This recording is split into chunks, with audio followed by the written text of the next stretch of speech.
No século XX, foi escrita uma história cuja importância somente as gerações futuras conseguirão aquilatar. Seus efeitos, já marcantes, podem ser resumidos em quase 400 de livros editados, milhões de exemplares produzidos, contendo páginas assinadas por mais de 1000 autores que se serviram de fatos, nomes, datas, imagens e emoções que requereriam uma mais que prodigiosa imaginação para idealizá-los, o que confirma a autenticidade de suas fontes. O protagonista principal desta história passou pelo mundo mais conhecido por um apelido de infância, e seus valores pessoais, bem como qualquer mérito da obra construída com sua própria vida, preferiu atribuí-los à doutrina espírita. Seu nome, Francisco de Paula Cândido, ou Francisco Cândido Xavier, ou simplesmente Chico Xavier. Neste programa, lembraremos alguns lances que bem demonstram a grandeza dessa existência que se constituiu num exemplo constante de determinação, renúncia, disciplina, dedicação, fé e amor a uma causa em prol da humanidade.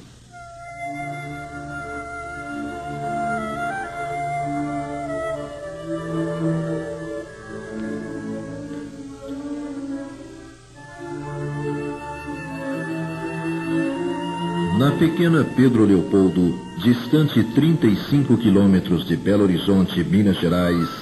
nascia a 2 de abril de 1910, Francisco, sétimo dos 9 filhos de Maria João de Deus e João de Paula Cândido. Sua infância seguia o curso normal daqueles que renascem em meio à pobreza material, quando, aos 5 anos de idade, a morte separa-o da mãe. Inocente como toda criança, ignorando a dimensão do problema que as circunstâncias lhe impunham, aceitou com naturalidade a separação dos irmãos, distribuídos entre amigos da família, enquanto aguardava o retorno da mãezinha que, segundo imaginava, ausentara-se para tratamento em hospital.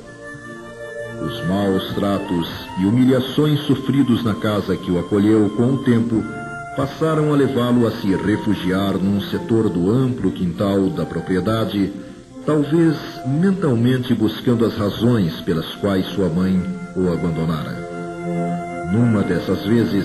embora não o soubesse, recebe a visita do espírito de Dona Maria João de Deus, que procura-o para confortar, esclarecer e pedir que perseverasse confiando em Deus, pois este haveria de colocar em seu caminho outra pessoa que a substituiria. A partir daí, a mediunidade passa a ser algo natural em sua vida, com as visitas espirituais de sua mãe se repetindo por vários meses, até que seu pai resolve se casar com Dona Cidália Batista. A família do primeiro casamento é reorganizada e Chico, já com 8 anos, passa a frequentar o grupo escolar São José, pela manhã, enquanto que à tarde sai pelas ruas na tentativa de vender verduras e legumes da horta formada por sua segunda mãe e pelos irmãos José e Raimundo. O tempo passa e, aos 10 anos, a ignorância das pessoas acerca das visões que o menino insistia em afirmar ter, levam seu pai a cogitar de interná-lo em estabelecimento para tratamento mental, o que apenas não ocorre por intercessão do sacerdote que lhe servia de confessor, o qual lhe estabelece uma rígida disciplina, compreendida na frequência à escola e assiduidade a um emprego que lhe arranjara na companhia de fiação e tecelagem em Cachoeira Grande, no horário das 15 à meia-noite e meia, o que permitiria aumentar um pouco a já escassa renda familiar que crescera com o nascimento de mais 3 irmãos. Contudo, a presença dos espíritos iluminados e perturbados mantém-se constante e, em 1922, aos 12 anos, Chico ganha o prêmio máximo de um concurso instituído entre as escolas públicas de Minas Gerais, com uma composição sobre o primeiro centenário da independência do Brasil, Trabalho esse que, segundo insistia em dizer, lhe fora ditado em sala por um homem que somente ele via, e ante o descrédito de sua professora e colegas, copia na classe uma redação transmitida pelo mesmo espírito, em torno de um tema difícil, o grão de areia, proposto por uma coleguinha de estudo. A adolescência transcorre com a intensificação dos conflitos gerados pelas presenças espirituais felizes e infelizes, com a manifestação até aos 15 anos dos sintomas de uma doença chamada coreia, ou mal de sanguído, o que o obriga a deixar o emprego na tecelagem para servir num pequeno empório, como auxiliar de cozinha, balcão e porta. A situação somente começaria a se clarear para o Chico aos 17 anos, quando surgem em sua vida Dona Carmen Pena Perácio e seu marido José Hermínio Perácio, os quais viajam mais de 100 quilômetros para, com o auxílio da terapia espírita da prece e do esclarecimento a um espírito obsessor, resolverem o caso de sua irmã Maria, vítima de perturbadoras crises que não haviam encontrado melhora nos recursos convencionais da medicina. As explicações ouvidas por Chico sobre tudo o que lhe ocorrera desde a infância, a respeito da realidade invisível aos sentidos da maioria das pessoas, representaram para ele o alimento de que sua alma tanto necessitava. A 21 de junho de 1927 é fundado o Centro Espírita Luiz Gonzaga, e quase 2 meses depois daquele primeiro encontro com a verdade, numa reunião pública do grupo, ele aceita a sugestão espiritual de Dona Carmen Pena Perácio para que apanhasse papel e lápis e se colocasse à disposição do plano espiritual. Recebe então psicograficamente 17 páginas de instrutiva mensagem discorrendo sobre os deveres espíritas e assinada por um amigo espiritual. Era 8 de julho de 1927. O primeiro passo havia sido dado. O segundo, comunicar ao seu confessor de muitos anos, o padre Sebastião Scarpelli, sua decisão de estudar e seguir o Espiritismo. As reuniões tornaram-se parte do dia a dia daquele jovem de 17 anos e, embora o arrefecimento do entusiasmo dos companheiros dos primeiros momentos, os quais foram rareando nas reuniões, começa a receber dezenas, centenas de mensagens em forma de verso e prosa de diversos autores, páginas essas encaminhadas por seu irmão José para publicação em vários jornais espíritas como o Aurora, dirigido por Bittencourt Sampaio, e não espíritas como o Almanaque de Lembranças, editado em Lisboa, Portugal. Em 1928 passa a colaborar em reuniões de desobsessão e em janeiro de 1929 Dona Carmen Perácio percebe mediunicamente um quadro espiritual no qual se via Chico cercado de centenas de livros trazidos por vários espíritos desencarnados.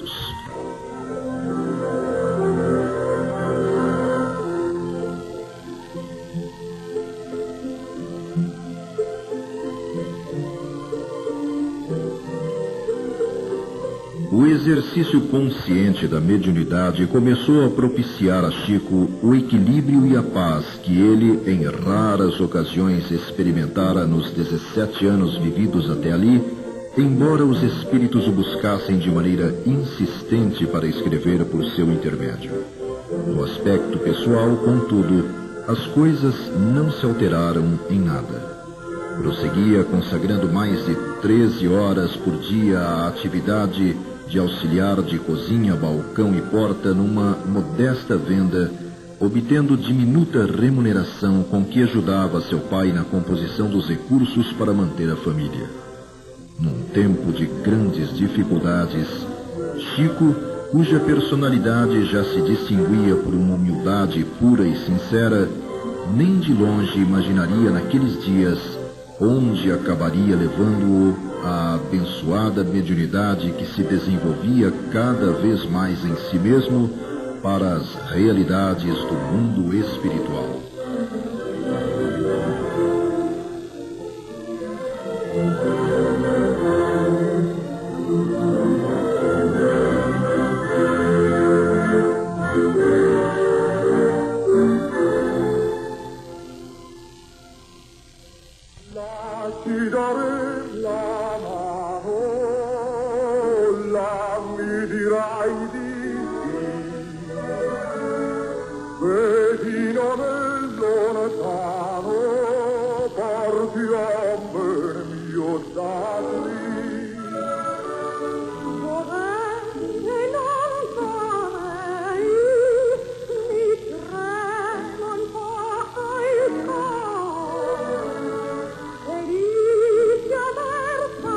A terceira década do século XX surgiria para um planeta mergulhado em crises econômicas e políticas.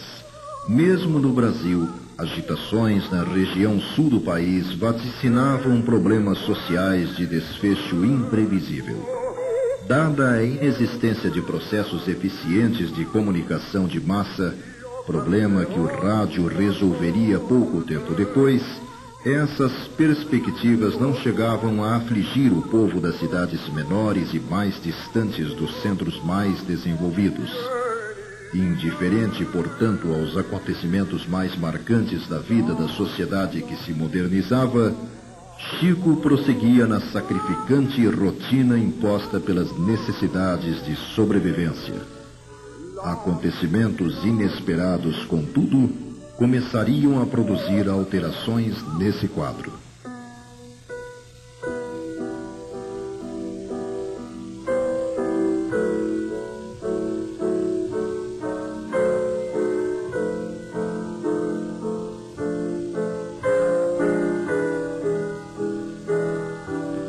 O exercício da mediunidade no período de 1927 a 1931 foi intenso, fase definida posteriormente por Emmanuel como de necessária experimentação para Chico. Pouco depois de ter completado 21 anos, numa tarde de domingo daquele 1931, durante uma pequena reunião de preces ao ar livre, num local chamado Açude, Chico vê pela primeira vez a figura de Emmanuel,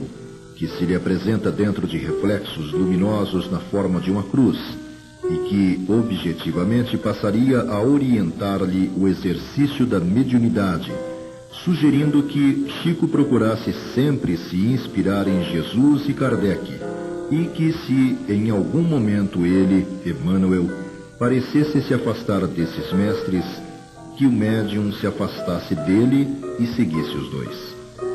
Em contrapartida, quase em seguida, ocorre a desencarnação de Cidália Batista, sua segunda mãe, ocorrência de grande repercussão no ânimo de Chico, visto ser ela uma das poucas pessoas que procuravam entendê-lo.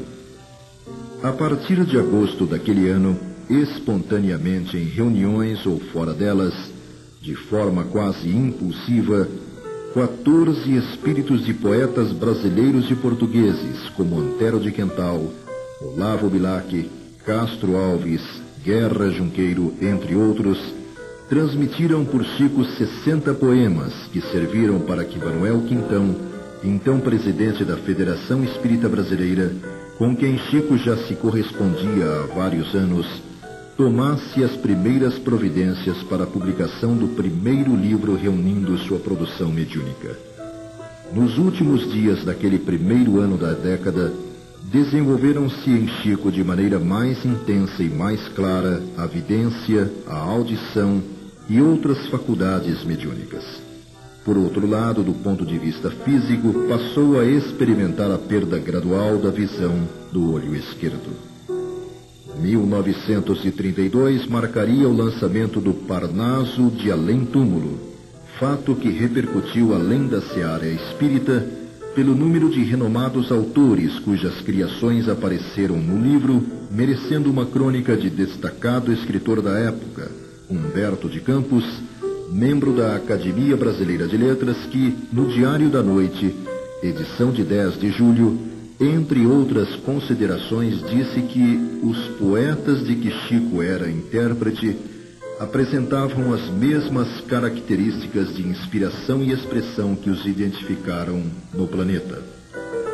Nos anos que se seguiram, não faltaram também, além dos críticos movidos a preconceitos, aqueles que tentaram convencer o médium a assumir publicamente a autoria do livro, em troca de compensação financeira ou um emprego em que poderia minimizar as dificuldades enfrentadas por sua família, propostas sempre recusadas. Em 1935 surge Cartas de uma Morta, o segundo livro recebido por ele, publicado sob a responsabilidade da LAC, assinado pelo Espírito Maria João de Deus, a própria mãe de Chico, que, atendendo a um pedido formulado pelo filho, narra as impressões iniciais de sua vida no plano extrafísico. Em agosto, Chico passa a trabalhar na Inspetoria Regional do Ministério da Agricultura. Humberto de Campos, desencarnado um ano antes, é apresentado ao Chico num sonho desdobramento, tornando-se presença constante nas suas atividades, escrevendo através dele crônicas reproduzidas em várias publicações que, reunidas a uma série de reportagens desenvolvidas sobre o médium pelo jornal O Globo, compuseram o livro Palavras do Infinito, lançado em 1936. Em 1937, leva Chico pela primeira vez a São Paulo para participar, nas dependências do Teatro Municipal, do encerramento da Semana Metapsíquica, promovida pela Sociedade Metapsíquica, psicografando perante 600 pessoas um soneto de Augusto dos Anjos, outro de João de Deus, além de uma carta-mensagem de Humberto de Campos, sendo que antes dos mesmos manifestara-se Emmanuel, transmitindo uma saudação aos presentes, apresentando duas surpreendentes características. A mensagem era em inglês, idioma totalmente desconhecido pelo médium, e escrita da direita para a esquerda, somente podendo ser lida contra a luz ou ante um espelho. Ainda nesse ano é organizado o livro Crônicas de Além Túmulo, reunindo várias páginas de Humberto de Campos e Emmanuel, do Espírito Emmanuel, compreendendo uma abrangente análise do orientador espiritual sobre questões científicas, filosóficas e religiosas, sob a ótica do Espiritismo, obra esta somente publicada por insistência do Chico, que chegou a se cotizar com amigos e simpatizantes, já que os editores consideravam que um livro daquele estilo não era comerciável, no que estavam errados, pois, no espaço de poucos meses, o trabalho foi reeditado por 3 vezes.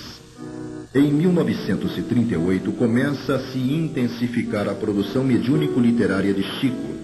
com a recepção de Brasil, Coração do Mundo, Pátria do Evangelho,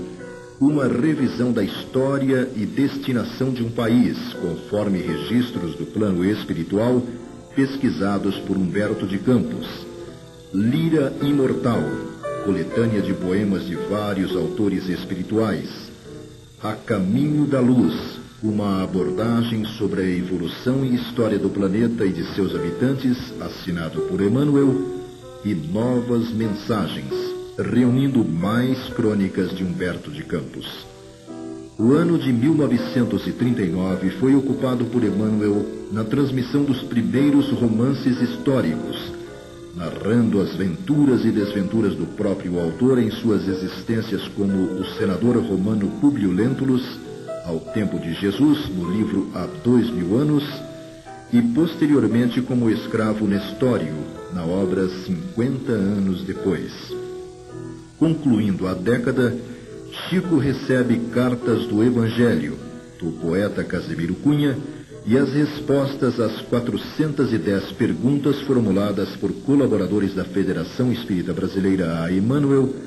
sobre questões científicas, filosóficas e religiosas que serviram para compor O Consolador, além de uma recriação de Humberto de Campos das cenas e situações vividas por Jesus e seus discípulos no livro Boa Nova. Nesse ano extraviaram-se os originais de 200 páginas manuscritas de amigos espirituais que constituíam um livro inteiro, tendo como tema central a impressão de espíritos no momento da desencarnação e depois dela. Digno de nota também é o fato de Chico ter recebido nesse período várias mensagens em idiomas estranhos a ele, como em hindu, em luxemburguês e outras em inglês, páginas essas reconhecidas pelos destinatários como autênticas e elaboradas no melhor estilo da língua em que foram transmitidas.